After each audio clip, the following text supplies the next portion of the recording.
Mi esposa aseguró que pasar un mes con su ex era por compasión. Nuestra hija la respaldó. Yo tomé distancia y acabaron perdiéndolo todo. Llevamos 21 años de casados. Yo tengo 42, ella 40. Nos conocimos en una reunión organizada por un amigo en común. Desde el primer momento, me llamó la atención su personalidad, aguda, sarcástica, con esa capacidad de dejar a todos en silencio con solo una frase bien lanzada. Me gustaba eso de ella. Aún me gusta, cuando no va dirigido hacia mí. Empezamos sin mucho, jóvenes y sin un rumbo claro. Al poco tiempo nació nuestra hija, Martina, que ahora tiene 19, y fuimos construyendo todo desde cero. Nunca tuvimos una vida perfecta, pero sí estable. Yo trabajaba jornadas eternas, mientras ella se encargaba del hogar. Con el tiempo, retomó sus estudios de forma parcial y luego comenzó a trabajar desde casa como orientadora de bienestar. Con los años, empezamos a alejarnos. Yo me volví más práctico.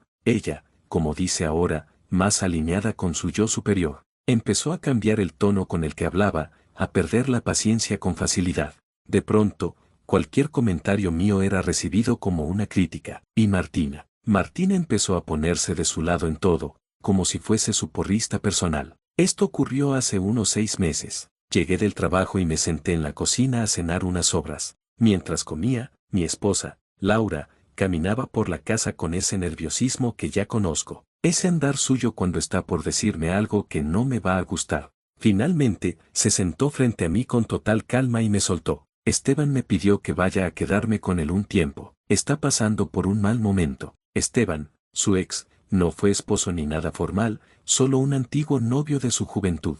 Esos de los que uno oye solo por encima, acompañado siempre de un fue un desastre. Me quedé en silencio, con el tenedor en el aire, intentando procesar lo que acababa de decir. Ella continuó hablando con la naturalidad de quien lee un menú. Solo serán 30 días. Su esposa falleció y está pasando un duelo complicado. Siento que debo ayudarlo a cerrar ese capítulo. Dejé mi plato sobre la mesa y me incliné hacia adelante. ¿Vas a irte a vivir con tu exnovio durante un mes mientras aún estás casada conmigo? Laura ladeó la cabeza y me miró como si yo estuviera exagerando. No es así. No se trata de una relación. Solo quiero apoyarlo. Está sufriendo. Parpadeé, incrédulo. Claro, porque la mejor forma de manejar el duelo es con cafés compartidos y rutinas matutinas. Ella cruzó los brazos. No seas cruel. Perdió a alguien. Y yo estoy por perder a alguien también. Respondí. ¿Desde cuándo están hablando otra vez? Hace un tiempo. De vez en cuando. No es como si te lo hubiera ocultado. No lo mencionaste ni una vez hasta hoy, justo cuando ya decidiste la fecha en que te mudas. No tuve tiempo de terminar la frase porque Martina apareció desde el pasillo. Perfecto. No escucho todo, pero eso nunca la detuvo antes. No es tu propiedad, papá. Soltó con tono desafiante. No puedes controlar con quién habla ni dónde va. Puede ayudar a alguien si así lo decide. Perdón, le dije. Ahora soy tu espadrastro y no tu padre. Martina bufó, como si estuviera preparándose para una charla motivacional. Siempre haces que todo gire en torno a ti. Esto no es sobre ti. Es mamá haciendo algo bueno por alguien que lo necesita. Martina está hablando de irse a vivir con su ex durante un mes. Laura intervino. No voy a compartir cama con él, si es lo que piensas. Pero sí una casa, respondí. Martina se encogió de hombros. Exageras. No es como si se fueran de luna de miel. Y yo estoy acá, pagando todo, sintiéndome reemplazado. Dije. Laura alzó un poco la voz. Por eso no te lo dije antes. Sabía que ibas a reaccionar así. No lo dijiste antes porque sabías que sonaba absurdo. Y pensaste que si lo soltas con naturalidad, lo aceptarías sin más. Martina puso los ojos en blanco con tanta fuerza que pensé que se le quedarían así. Estás siendo ridículo. ¿Crees que todo gira en torno a tu opinión? Ella hace algo bueno y tú ardes porque no es contigo. Se escuchan ustedes mismas, les dije. ¿En serio están justificando que mamá se vaya a vivir con su ex y yo soy el irracional? Estás tergiversando las cosas, dijo Laura. Solo repetí tus palabras, que vas a estar 30 días con Esteban para apoyarlo. ¿Cómo esperas que interprete eso? Tendremos límites, respondió, cruzada de brazos. Sí, como los que habría puesto un hotel o una simple llamada. Pero en lugar de eso, te llevas una maleta y desapareces en la cocina de otro hombre. No dijo nada. Martina entonces agregó con tono cargado, actúas como si te abandonara. Solo estás siendo una buena persona, pero tu ego no lo tolera, me está abandonando. Soy su esposo. Vivimos juntos. Y está eligiendo quedarse en otro lugar con alguien con quien tuvo una relación. ¿Cómo quieres que lo llame? Ambas se quedaron sentadas, tranquilas, como si ellas fueran las cuerdas de sensatez en todo esto, como si yo fuera el desquiciado por encontrar todo esto inaceptable. No discutí más. Me levanté, fui hasta la encimera, tomé mi portátil y volví a sentarme a la mesa. Laura me observó como si esperara que buscara un terapeuta en línea. En cambio, abrí el correo y redacté un mensaje. Asunto, aclaración sobre separación. Solo un párrafo, claro y directo. Según lo conversado hoy, has decidido residir fuera de nuestro hogar compartido durante los próximos 30 días. Durante este tiempo, todas las responsabilidades financieras, servicios, cuentas y gastos quedarán separados incluyendo combustible, alimentos, servicios de streaming, suscripciones, gimnasio y costos escolares de Martina. Por favor, confirma para dejar constancia. Sin emociones. Sin signos de exclamación. Solo hechos. Lo envié y me copié a mí mismo. Me quedé esperando. Laura soltó una risa seca. ¿En serio? ¿Un correo? ¿Quieres actuar como adulta? Entonces asume las reglas del juego. No voy a mantener dos hogares. Tú tomaste una decisión. Yo solo la formalizo por escrito. Sacó su teléfono. Escribió algo durante unos segundos y dijo, ¿contento? Un segundo después, escuché el sonido del nuevo correo en mi bandeja de entrada. Respuesta de una sola palabra, confirmado. Martina, aún de pie como si estuviera en un rodaje para una campaña de empoderamiento, aplaudió. Muy bien, mamá. Límite claro. Me volví hacia ella. Perfecto. Entonces tu tarjeta para la universidad queda congelada desde mañana. Límite claro para todos. Y dejó de aplaudir en un segundo. Laura me miró con una media sonrisa y se encogió de hombros. No importa. Volveré antes de que siquiera notes mi ausencia. La miré directamente a los ojos y le dije, no voy a extrañar a nadie. Y lo decía en serio. A la mañana siguiente, Laura preparó una pequeña maleta y se fue como si estuviera rumbo a un retiro espiritual. Martina, con entusiasmo calculado, la ayudó a llevar las cosas hasta el coche. Ni una sola lágrima, ni una duda, ni de parte de una ni de la otra. Y, la verdad, eso me dolió más de lo que habría imaginado. Me sentí como si solo fuera el tipo que paga las cuentas y repara lo que se rompe. Cuando salieron del garaje, ni siquiera miraron atrás. Se fueron como si me debieran algo a mí, no al revés. Me quedé de pie en la entrada durante varios minutos, procesando ese silencio tan denso que dejó su partida. Entré de nuevo a la cocina y vi el plato de Laura aún en el fregadero, restos del desayuno que compartimos antes de su salida. Miré hacia la habitación de Martina. La puerta estaba abierta, las luces encendidas, como si se hubieran escapado de sus responsabilidades con la excusa de una prueba de 30 días, sin pensar en las consecuencias. Fue en ese momento que entendí lo que ellas pensaban, que yo era la constante, el comodín, el tipo que seguiría allí, quieto, esperando con los brazos abiertos cuando decidieran volver como si todo hubiera sido una experiencia reveladora. No, no esta vez. Esperé un día antes de tomar decisiones importantes, no por rabia, sino por claridad. Las primeras 24 horas fueron extrañamente tranquilas, demasiado, incluso, como si la casa misma no supiera si estaba bien respirar sin sus voces rebotando en las paredes. Fui a trabajar al día siguiente como si nada hubiera pasado. No le conté a nadie, no quería dar pie a preguntas. Mi plan era sencillo, manejar todo en silencio, pero no estaba evadiendo la realidad.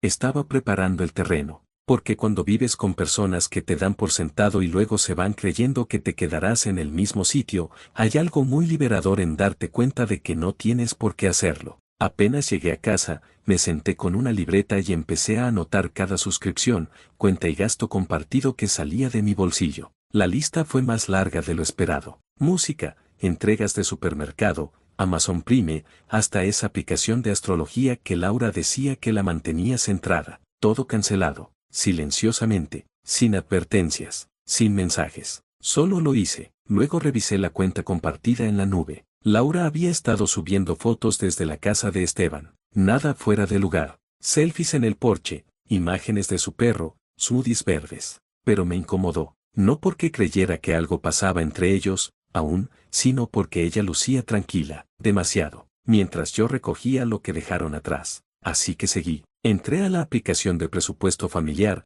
esa que yo configuré porque ninguna de las dos llevaba control de gastos, y las eliminé del sistema. Descargué todo el historial financiero y lo guardé en un disco externo, por si la cosa se ponía fea después. Ellas pidieron 30 días. Yo se los iba a dar, pero bajo mis condiciones. Al tercer día comenzaron las notificaciones. Martina intentó pagar en su restaurante favorito, uno de esos lugares ridículamente caros donde te sirven lechuga con nombre, y su tarjeta fue rechazada. Lo supe porque me mandó una captura de pantalla seguida del mensaje. ¿Fuiste tú? No respondí. Esa misma noche, Laura me envió un correo. Oye, creo que hay un problema con las tarjetas. Avísame. Le contesté, todo funciona bien por aquí. Asumo que Esteban se está haciendo cargo. No hubo respuesta. Horas después, Martina publicó en redes sociales algo como: algunas personas muestran quiénes son realmente cuando dejas de darles lo que quieren. Filosofía de Instagram. Me imaginé que esa ensalada debía haber sido transformadora, pero no se trataba de venganza. No era un castigo, era reciprocidad. Tú decides mudarte con tu ex para ayudarle a superar su duelo. Perfecto. Pero no esperes que yo siga llenando la despensa mientras juegas a ser terapeuta en casa ajena. El resto de esa semana me dediqué a limpiar, tanto física como digitalmente. Guardé varias de las cosas que Laura dejó: cremas, tazas favoritas, mantas, objetos cotidianos. No por rencor, sino por orden. Etiqueté las cajas y las apilé en el garaje, fuera de vista. La habitación de Martina quedó intacta, no por nostalgia. Simplemente no tenía ganas de tocarla todavía. Pero si apagué las luces que dejó encendidas, y desconecté la plancha del baño. La energía cuesta. Al final de esa semana, la casa se sentía distinta, más ligera, como si también ella estuviera soltando un peso. Fue entonces cuando me di cuenta, yo era quien sostenía todo, no solo en lo económico, emocionalmente, mentalmente. Era el punto de apoyo para dos personas que ni siquiera se daban cuenta del esfuerzo que suponía mantener el techo firme. Laura siempre decía que yo era demasiado práctico, que me faltaba vivir el presente. Ironías de la vida, solo empecé a hacerlo cuando ella se fue. Ese fin de semana, finalmente se lo conté a alguien, a mi hermana, Diana. No somos extremadamente cercanos, pero ella es de confiar. Sin dramas, directa. Vive a una hora. Solemos hablar una vez por semana, más que nada para ver cómo está mamá o desahogarnos del trabajo. Esa vez la llamé un domingo temprano. Contestó diciendo: ¿nunca llamas a esta hora? ¿Qué pasó? Le dije: Laura se fue a vivir con su ex por 30 días. Hubo un silencio, seguido de un ¿qué? Le conté lo esencial, lo que me dijo Laura, el pequeño discurso de Martina, la historia de encontrar el cierre. Diana no me interrumpió, me dejó hablar, y cuando terminé, solo dijo: ¿y tú vas a permitir eso? Le respondí: no la estoy deteniendo, pero tampoco voy a seguir pagando su estadía. Hubo otra pausa, y dijo: bien, no lo hagas. Ni gritos, ni escándalos, solo respaldo. Sereno, firme, honesto. Añadió: si necesitas venirte unos días, tengo espacio. Le agradecí, pero le dije que estaba bien, y lo estaba. Por fin, el silencio en casa no fue el enemigo. Al contrario, era la primera vez en mucho tiempo que podía pensar con claridad. Después de colgar esa llamada, sentí algo parecido a alivio. No porque alguien hubiera tomado mi lado, sino porque por fin alguien había visto con claridad lo que estaba pasando y no intentó disfrazarlo con frases vacías. Dana no me dijo que debía arreglarlo, me dijo que me cuidara. Para cuando llegó el séptimo día, ya tenía una rutina establecida. Dormía mejor, comía mejor, me sentía más liviano. Lo que más me sorprendió fue lo rápido que la casa se adaptó. No había más zapatos adicionales en la entrada. Ya para la segunda semana, el ambiente se volvió más silencioso, pero no de ese tipo de silencio tranquilo, sino de ese que se siente justo antes de una tormenta, cuando todo está demasiado quieto y algo dentro de ti te dice que se avecina algo fuerte. Y no me equivoqué. Fue Martina quien rompió el silencio primero. Yo estaba en el garaje, reorganizando una estantería que llevaba meses inclinada, cuando mi teléfono comenzó a vibrar sin parar. 2 llamadas seguidas de ella, luego un mensaje de voz, y después un texto: tenemos que hablar ahora. Ese tipo de mensaje nunca augura nada bueno, menos viniendo de alguien que, 2 semanas antes, me había acusado de manipularla económicamente solo por cancelar su cuenta de Spotify. Ignoré el mensaje por un rato, entré a casa, me serví algo de tomar y me senté. 5 minutos después, volvió a llamar. Esta vez atendí. No saludó, no preguntó cómo estaba. Fue directo al grano. ¿Fuiste tú quien canceló mi acceso al portal universitario? no puedo entrar a mi cuenta. Le respondí, no cancelé el portal. Lo que hice fue cerrar la tarjeta que estaba vinculada. Si esa era la que pagaba tus extras, entonces sí, tendrás que encargarte tú. No puedes hacerme esto, dijo alzando la voz. Esto afecta mi educación. ¿Y quién ha financiado esa educación hasta ahora? Matrícula, libros, renta, comida, todo lo he pagado yo. Pero estuviste ahí cuando tu madre me dijo que se iría con su ex y la apoyaste como si fuera algo admirable. Así que si ya te consideras adulta, actúa como tal. Silencio. Luego, cortó la llamada. Esa fue la primera grieta y no pasó mucho para que Laura fuera detrás. A la mañana siguiente, recibí un correo de ella. El asunto, tenemos que hablar. Ningún saludo, ninguna disculpa. ¿Solo esto? Siento que esto ya ha llegado demasiado lejos. Ya dejaste clara tu postura. Creo que deberíamos sentarnos a conversar cuando regrese y ver cómo reiniciamos todo. Reiniciar, como si esto fuera un mal programa de televisión, no un matrimonio abandonado por un retiro espiritual de 30 días con su ex. No respondí, marqué el correo como no leído, por si acaso. Nunca volví a abrirlo. Al día siguiente, Dana volvió a llamar. Me dijo que no le había contado nada desde nuestra primera charla. Vi la publicación de Martina, me dijo. Algo sobre que la abandonaste. Suspiré, todo porque ya no puede entrar al gimnasio de la universidad. Esa era la gran crisis. Dana soltó una risa seca que me cayó bien. Mira, yo pensaba que Laura era una mujer sensata, pero últimamente parece que se dejó el sentido común en algún lado. Es como si ahora justificara todo por el simple hecho de sentirse necesitada por alguien. Y Esteban le dio esa excusa perfecta. Tenía razón. No lo dije en voz alta, pero lo pensé. Esto no iba sobre sanación, iba sobre control. Laura quería seguir sintiéndose indispensable para alguien, y a veces, las personas justifican lo que sea si pueden envolverlo en empatía. Durante los días siguientes, me dediqué a revisar nuestras finanzas con más cuidado. Hice algunos ajustes. Quité a Martina como usuaria secundaria de una tarjeta de crédito, no por rencor, sino por orden. No quería más mensajes diciendo que no podía comprar su chaí con leche de avena. Poco después, una amiga de Martina, de esas que solían venir mucho a casa, me escribió un mensaje directo. Era breve. Solo quería decirte que lo que te están haciendo me parece muy injusto. Espero que estés bien.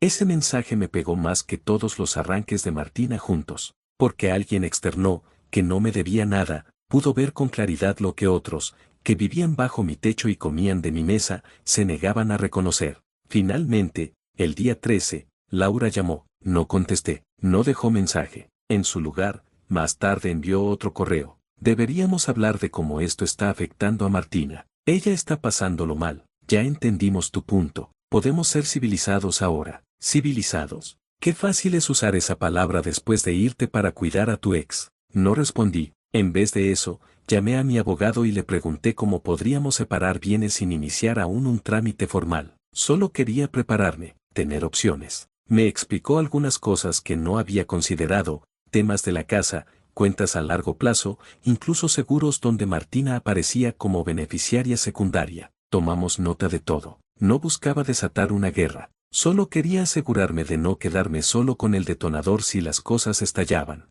A medida que pasaban los días, ignoré los mensajes. Mientras más silencio mantenía, más insistentes se volvían. Porque eso hace el silencio, desestabiliza a quienes están acostumbrados a obtener respuestas inmediatas. No era preocupación por mí, era ansiedad por lo que ese silencio implicaba para ellos. El día 29 hice una sola llamada. No escribí ni advertí nada. Llamé al mismo mensajero que usaba para contratos de trabajo y le pedí que llevara un sobre a casa de Esteban. ¿Desea incluir alguna nota?, preguntó. Sí, le dije. Dentro del sobre iban los papeles del divorcio. Directos, sin dramatismo, solo los hechos y una fecha. Sin insultos, sin reproches. Al inicio, añadí una sola línea. Tú elegiste la distancia, yo elegí la claridad. Considera esto tu correo de confirmación. Al mediodía, recibí la confirmación de entrega. 15 minutos después, mi teléfono estalló en notificaciones. Llamadas perdidas. Mensajes.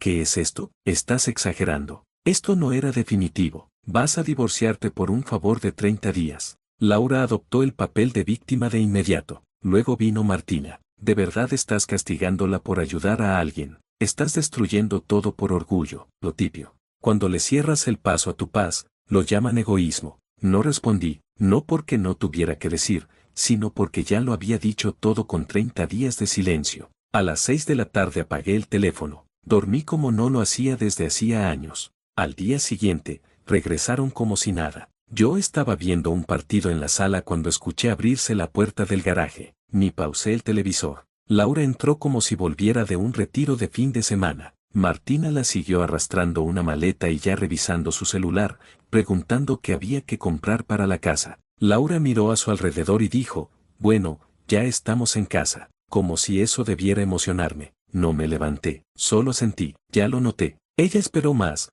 pero no pensaba darle nada. Martina se acercó a la mesa del comedor donde tenía extendidos mis papeles y portátil, y dijo, puedes quitar tus cosas, necesito instalarme. Entonces me puse de pie, sin levantar la voz, firme. No, eso no va a pasar. Laura frunció el ceño como si le hubiera dicho que el cielo era naranja. Perdón, no pueden simplemente regresar aquí como si esto fuera una comedia que reinicia con el siguiente episodio. Ustedes tomaron decisiones, yo también. Martina soltó la mochila al suelo, cruzándose de brazos. Este lugar fue nuestro hogar, hoy es donde vivo yo. Si quieren entrar, empiezan por la puerta. Laura me miró como si le hubiera dado una bofetada. Solo estuvimos fuera un mes, dijo, visiblemente ofendida. No te engañamos, no hicimos ningún desastre. Estuve ayudando a alguien que perdió a su esposa. ¿Por qué dramatizas tanto? No, respondí con calma. Estuviste ayudando a tu ex. Te fuiste a vivir con él.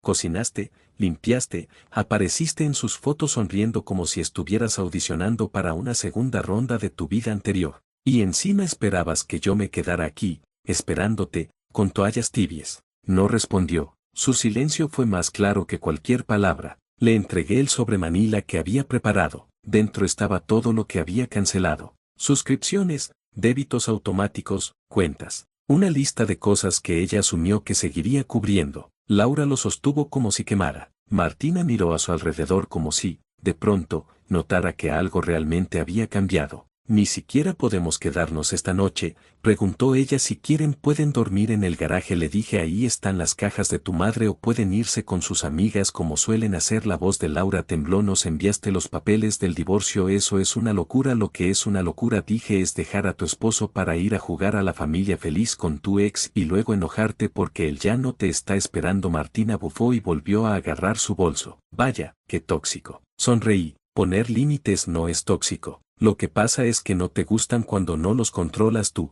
Laura bajó la voz, como si eso fuera a deshacerlo de las últimas semanas. Entonces eso es todo, ¿te rindes? Te di 30 días, tú los usaste, ahora yo estoy usando los míos. Se quedaron ahí, inmóviles, como si aún esperaran resolver un acertijo, pero no había ninguno, solo decisiones y consecuencias. Al final, Laura se giró y salió sin abrazos ni disculpas. Martina la siguió, murmurando algo que no me esforcé por entender. Me quedé ahí, escuchando cómo la puerta se cerraba. Después caminé por la casa, no porque estuviera perdido, sino porque quería sentir el espacio, el silencio, la novedad de todo. La casa parecía más grande, no físicamente, sino emocionalmente. Había más aire, más libertad, más espacio para existir sin que alguien me empujara o me jalara. Pasé por la cocina. Miré la lesine de las tazas, la que Laura llenaba con sus tazas de chica empoderada. Ahora estaba medio vacía, y me gustaba así.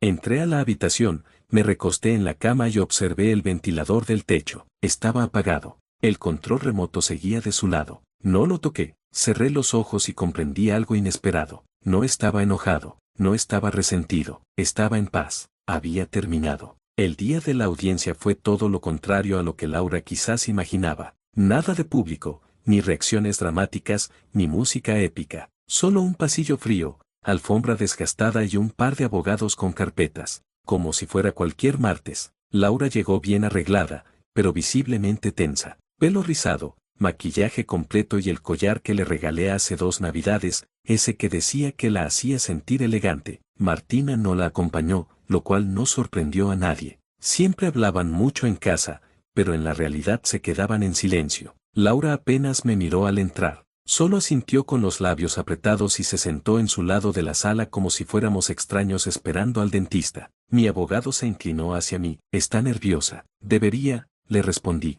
Laura había presentado una respuesta formal al divorcio, nada especial. Algunas frases vagas sobre malentendidos y que nunca quiso que la separación fuera definitiva. Palabrería legal, escrita cuando ya todo se estaba cayendo a pedazos. Pero eso ya no importaba. Lo que contaba era lo que estaba por escrito y todo lo que yo tenía respaldado, impreso y en orden. Cuando el juez entró, no perdió tiempo. Estamos aquí para audiencias preliminares sobre la división de bienes conyugales y manutención temporal, dijo sin entusiasmo. Y la verdad, se lo agradecí. Yo no buscaba drama, solo quería paz y documentos firmados. El abogado de Laura fue el primero en hablar. Tal como lo imaginé, su señoría, el periodo de 30 días no fue un abandono. Fue un gesto compasivo, una muestra de apoyo hacia una persona en duelo. Nuestra clienta respondió al dolor de un amigo de toda la vida. No fue una huida del matrimonio. Literalmente usó la frase llorar el duelo ajeno, como si Laura fuera una santa y no alguien que hizo las maletas para irse a vivir con su ex mientras seguía usando su anillo de bodas.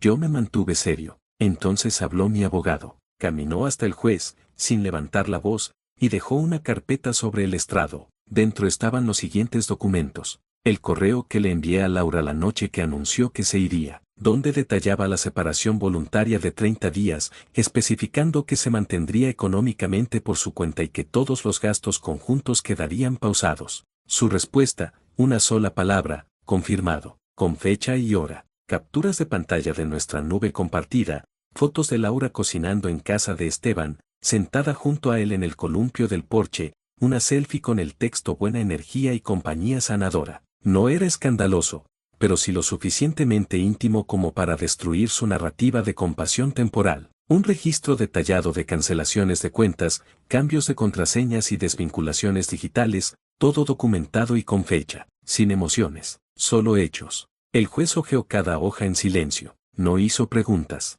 ni una, como si ya hubiera visto esta historia muchas veces. Laura bajó la mirada, como si temiera que la carpeta estallara en fuego. Su abogado intentó recuperarse. No estamos cuestionando el fin del matrimonio, su señoría. Solo solicitamos al tribunal que considere una ayuda económica temporal y acceso compartido a los bienes de estilo de vida debido a la duración del matrimonio. Mi abogado no titubeó. Ella se fue de la casa por decisión propia, lo firmó, lo reconoció y aceptó la separación financiera. Mi abogado solo siguió el procedimiento. No hay confusión, solo una sensación de derecho mal entendido después del arrepentimiento. El juez levantó la mirada por primera vez. Señora Sánchez, ¿cuánto tiempo estuvo ausente? Laura se aclaró la garganta. 30 días. ¿Viviendo con su expareja? Asintió. Sí, pero no fue nada romántico. El juez arqueó una ceja. Eso no tiene importancia. Luego golpeó suavemente la carpeta con un dedo. Lo relevante es que aquí consta que se marchó voluntariamente, reconociendo que actuaba por cuenta propia y comprendía las consecuencias. Se giró hacia mi abogado. Toda la documentación está en orden. No hay señales de abuso, coerción ni conducta inapropiada. Y finalmente, dirigiéndose a ambos, se niega la solicitud de pensión conyugal. La división de bienes seguirá el acuerdo estándar. No se considerarán reclamos retroactivos por abandono voluntario. Laura parecía haber tragado piedras. No lloró, no protestó, solo adoptó esa expresión congelada de quien queda atrapado entre la rabia y la comprensión. Su abogada le tocó el brazo y le susurró algo, pero ella ni se movió. El juez continuó. En cuanto a la propiedad, sigue bajo el nombre del señor Sánchez. Según los registros del título, no hay disputa. La abogada de Laura intentó un último recurso. ¿Y qué hay de mi hija? Tiene 19 años, pero sigue siendo parcialmente dependiente. El juez ni levantó la vista. Es una adulta. Esto no es una audiencia de custodia. Y así,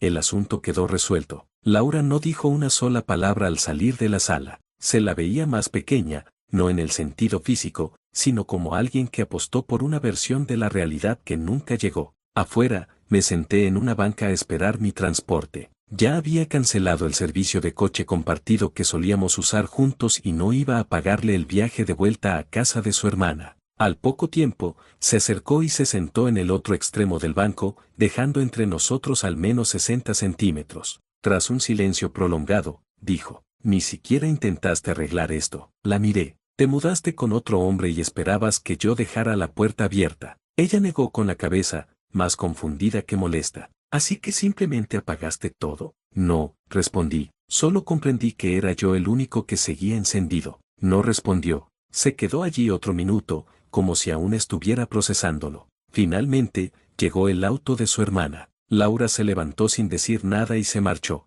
Yo permanecí sentado. El sol no brillaba más fuerte ese día, pero sí más limpio, como si por fin alumbrara la versión correcta de mi vida. Le mandé un mensaje a Dana durante el camino de regreso. Le dije que todo había terminado. Su respuesta fue simple: por fin. Más tarde, recibí un correo de mi abogado. El asunto decía: versión final, salida sin compromisos. Esa noche, asé un filete solo para mí, lo comí en silencio, acompañado únicamente por la tranquilidad. Y sinceramente, eso se sintió como la verdadera victoria. Exactamente 9 días después del juicio, Laura reapareció. Sin previo aviso, un martes por la tarde, tocó la puerta. Abrí y ahí estaba, actitud a flor de piel, brazos cruzados, como si yo tuviera que darle explicaciones. ¿Cambiaste las cerraduras? Ni siquiera un saludo. Solo vi exigencia disfrazada de formalidad.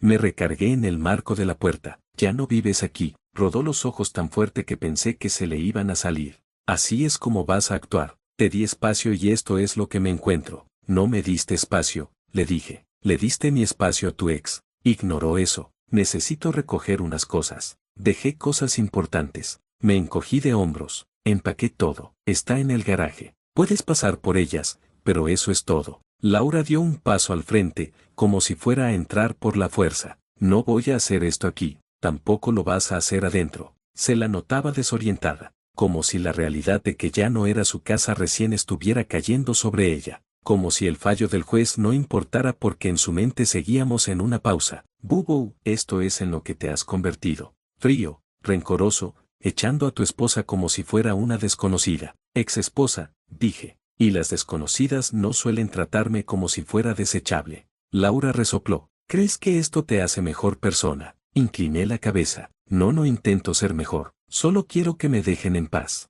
Se abrazó a sí misma, más tensa. Te di tiempo, te di espacio. Pensé que te calmarías. Te equivocaste, respondí. Desvió la mirada hacia el auto. Martín está en el coche. Eso hace 2 personas que ya no viven aquí. Me fulminó con la mirada. ¿De verdad no te importa? Después de todos estos años. No me diste años, le respondí. Compartimos tiempo. Luego entregaste el tuyo a alguien más, como si yo fuera eterno. No lo soy. No le gustó esa respuesta. Comenzó a caminar en círculos sobre el porche, como si ensayara un discurso. ¿Sabes lo que se siente no ser vista? Vivir con alguien que no escucha. Asentí. Estás describiendo los últimos 3 años de nuestro matrimonio. Apretó la mandíbula. Sabía que estaba perdiendo el control del guión. Intentó decir algo, pero no terminó la frase. Esperé. No dijo nada más. ¿Pensaste que estaría aquí, con la luz del porche encendida, esperando que regresaras? Pensé que entenderías. Murmuró y entendí, contesté, por eso presenté los papeles. Laura abrió la boca otra vez pero se detuvo, miró hacia el garaje. Está bien, voy por mis cosas, y sin agregar una palabra más bajó las escaleras. Desde la ventana la vi abrir el baúl del coche y comenzar a meter cajas sin siquiera revisarlas. Martina no bajó en ningún momento. Laura cerró el maletero de golpe y se subió al asiento del acompañante. Se quedaron un minuto más,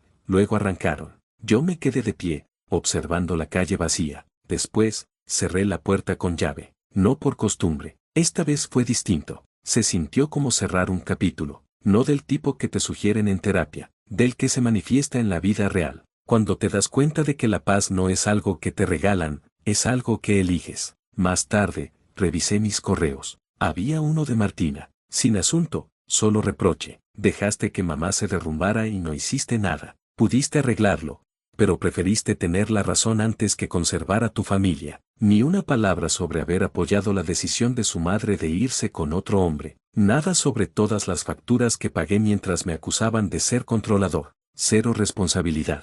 No contesté, porque cuando alguien te ve como el técnico que debe arreglar los errores ajenos, no como una persona, no merece una respuesta. Ellos quieren seguir contando su versión. Yo cambié de canal.